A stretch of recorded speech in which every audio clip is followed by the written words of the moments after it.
You come in from a long day, ease your shoes off, and there it is, that ring pressed into the flesh of your ankle where the sock gripped all afternoon. Press your thumb just above it, into the puffy skin, and a small dent stays for a second before it smooths back out.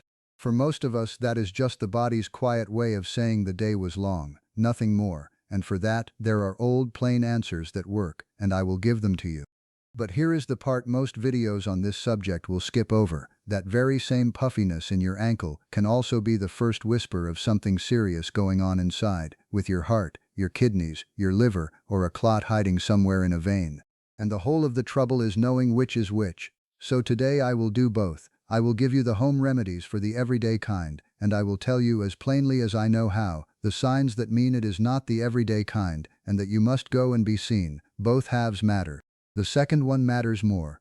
Let me say at the very start, more firmly than usual, that I am not a doctor.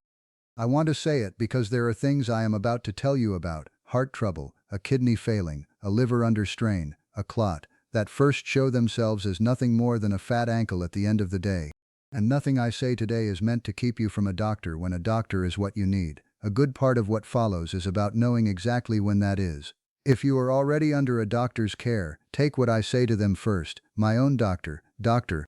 John, has been after me for years to remind anyone who listens that the line between an ordinary weekday puffiness and an early warning is one he wants drawn by a medical hand, not by a video on a phone. If you would like a written copy of the old ways we are going to walk through, I have gathered them into a small book over at my site. That is all of that for now. Let me start with why harmless swelling happens at all. Because once you understand it, the remedies and the warnings both start to make sense. It is gravity, mostly, and it is stillness, mostly. Your blood has to travel down into your legs and then climb all the way back up against the pull of the earth. The thing that pushes it back up is not your heart alone, it is the muscles of your legs. Every step you take, every time you flex your foot, those muscles squeeze the vessels the way a second pump would, and they drive blood and fluid back up where it belongs. Your legs have their own pump, and that pump is your own movement. So think about what happens when you stand in the same spot for hours, or sit without shifting, day after day.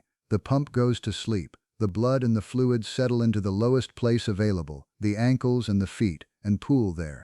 By evening, the tissue is full of liquid that never got driven back up. That is the puffiness, that is the ring from your sock. For most of us, most of the time, that is the whole story. A salty supper makes it worse because salt makes the body hold on to extra water. Hot weather makes it worse because heat opens the vessels and lets more fluid slide into the tissue. A long flight makes it worse because sitting still for hours does the same thing standing still does. It puts the pump to sleep. None of that is a sickness. It is a body doing what a body does when it has been still too long. And because that kind has a plain cause, it has plain answers. Here they are. They are old, they cost you nothing, and they all work by the same plain logic. If the trouble is fluid settling because the pump went idle, the answer is to get the pump going and help the fluid back home. The first and best is simply to move. Do not stand like a fence post for hours. Do not sit like a stone for hours. If your work keeps you on your feet in one spot, shift your weight now and then. Rise up on your toes. Walk a few steps every little while. If your work keeps you in a chair, stand up every hour, even for a minute, and move. In the evening, roll your ankles, point your toes, then pull them back. Work that foot pump on purpose. That one habit, done through the day, prevents more swelling than anything else I can tell you about. The second is to put your legs up. This is the oldest home remedy there is, and it works because gravity stops working against you for a change. Prop your feet above the level of your heart, on the arm of the couch, on a stack of cushions, against the wall. Now the fluid gravity pulled down all day. Gravity helps drain back out. 20 minutes in the evening does a great deal. And if you wake puffy, tilt the foot of the mattress or slide a firm cushion under your ankles a few inches while you sleep, and you will rise with the swelling already down. The third is to walk every day as a habit. A person who walks keeps that leg pump strong and swells far less than one who does not. It does not have to be a march. A loop around the block works. A stroll to the post box works. Anything that asks those muscles to do their job every day, so the pump is ready when the day is long. The fourth is to ease off the salt. If a salty meal makes the body hold water, then plainer eating means less water held and less to settle into your ankles at the end of the day. None of this means dull living. It means a thoughtful hand on the salt cellar and an eye on the bread and the cured meat and the tinned soup, where salt likes to hide. Those four, the moving, the raising, the walking, the easing of salt, are the whole of honest home remedy for evening puffiness. For that kind they have worked well for a long time, and they will keep working. But here is the part that matters most. Now I come to the most important part of this whole script, and I am going to slow down and be very plain because this is the part people selling you a miracle pill leave out entirely. And it is the part that could save your life, or the life of someone sitting near you. Not all swelling is the everyday kind. There are signs that tell you plainly when it is not, and when you must set the remedies aside and go and be seen, some of them right away. So learn these. Learn them the way you learn to look both ways before you cross a road. If your swelling comes on with any trouble breathing, any shortness of breath, any tightness or pain across the chest, a feeling you cannot take a full breath, that is not a thing to wait out. That is a call for help, today, this hour. Swelling in the legs together with breathlessness can mean the heart, and it is an emergency, and you do not brew a tea for it. You get help immediately. If the swelling is in one leg only, one leg puffy, the other leg not, that is a different and serious matter, especially if that leg also aches, feels warm to the touch, or looks red or darker than the other. That can be a clot deep in the vein of the leg, and a clot there can travel and become deadly. It needs to be seen right away. Both ankles swelling together is more often the everyday kind or a whole body matter. One leg alone is the one you must not talk yourself out of. If the swelling came on suddenly, or is severe, or keeps getting worse from day to day instead of easing with rest and raising, let it be seen. If it comes with other things, a fever, or you are passing far less water than is usual for you, or your appetite has gone missing for days, or you feel a strange and heavy tiredness you cannot explain, or you are gaining weight quickly, which is fluid building up inside, those together can point to the heart, the kidneys, or the liver. You go and be seen. If you are with child and the swelling comes on suddenly, or reaches up to your hands and your face, or comes with a headache you do not usually get, or with changes in your vision, that can be a serious complication of pregnancy, and it must be seen without delay. And if you already know you have a trouble with your heart, your kidneys, or your liver, then any new swelling is not a thing for you to handle at home. It is a thing to tell your doctor about, to tell Dr. John about, or whoever looks after you, because for you it may be the first sign that something in your care needs adjusting. I have given you that list plainly and in full. And I want you to notice, a pill meant to make you pass more water would do nothing about a single one of those underlying troubles. It would just hide the warning while the real thing went on underneath. That is exactly why I will not steer you toward any pill for this. The swelling sometimes is the only message the body sends before the trouble inside gets loud, and anything that takes the message away while leaving the cause is a dangerous thing indeed. There is one plain thing worth knowing that helps you think about your own swelling, and it is the pressing. When you press a finger firmly into the swollen spot for a few seconds and take it away, and it leaves a small dent that stays a moment before filling back in, doctors call that pitting, and it is the kind of swelling that comes from fluid. It is worth mentioning to your doctor if it is new, or if it comes with any of the signs I have already named. I do not give you that so you can diagnose yourself. You cannot, and neither can I. I give it to you only so that when you do go to be seen, you can describe clearly what you are seeing and how it behaves through the day. A doctor is helped a great deal by a patient who can say plainly what their trouble looks like and how it changes. Let me tell you the thing I actually want you to carry away. My grandfather had been a butcher for 40 years in a small town, and at the end of a long Saturday he had ankles like anyone who stands in one place all day will tell you about.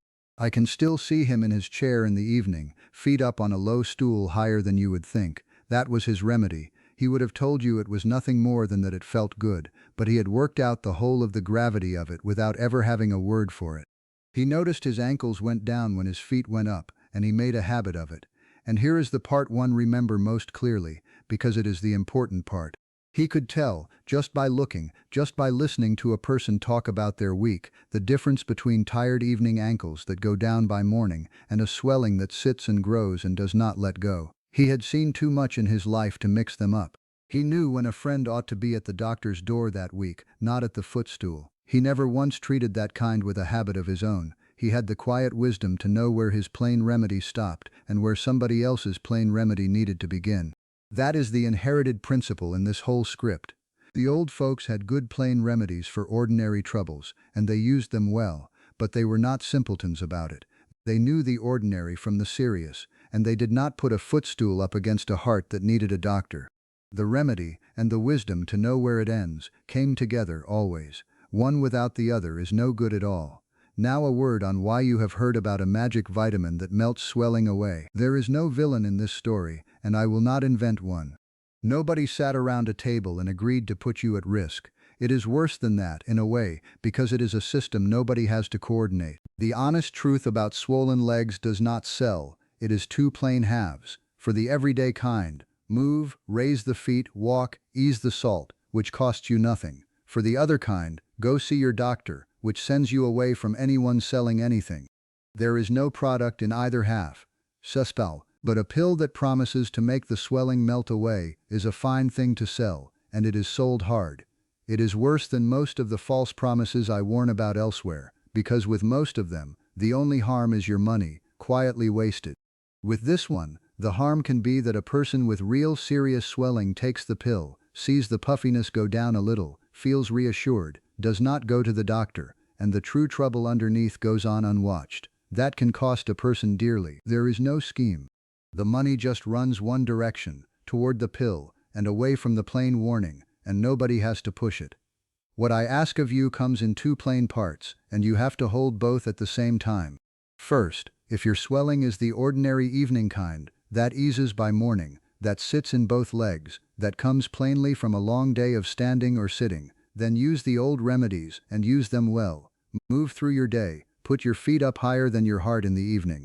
Walk every day, ease off the salt, that will serve you, as it has served others before you. Second, and hold this just as tightly, if your swelling shows any of the signs I have named, breathlessness or chest pain, swelling in one leg only, sudden or severe or worsening swelling, swelling with a fever, with quick weight gain, with passing less water than is usual, or if you are with child, or if you already have a known trouble with the heart or the kidneys or the liver, then you set the home remedies aside, you go and be seen. Some of those, you go at once. The footstool is for the tired evening ankle. It is not for the warning sign. Then I want you to come down into the comments and tell me plainly which kind yours has been, and whether the raising helped. I want the honest answer, not the flattering one. And tell me one more thing, because I am curious. Tell me the plain trick your own family used for tired legs at the end of a working day. I have a quiet suspicion that many of you were raised in houses where somebody sat every evening with their feet up on a stool, and never knew there was a reason beyond that it felt good. I would like to know what your folks did. Next time I want to talk about the long day on the feet more widely, the standing work so many people do, the people who never sit down for 8 hours, and the plain old ways of getting through that kind of day with less wear on the body. Because there is real wisdom in how folk who stood all their lives kept their legs under them, and it has mostly been forgotten. But for today, hold on to the plain thing. Ordinary evening swelling is gravity and stillness, and it answers to movement and a raised foot and a lighter hand on the salt, plainly and well. But swelling is also one of the ways a serious trouble first speaks, and the whole art, is in knowing the ordinary from the serious. Learn the warning signs, use the remedies for the plain kind. For the other kind, go. And I will close with what I said at the very start, because I will not close without it. I am not a doctor. Swelling that comes with breathlessness, that sits in one leg only, that is sudden or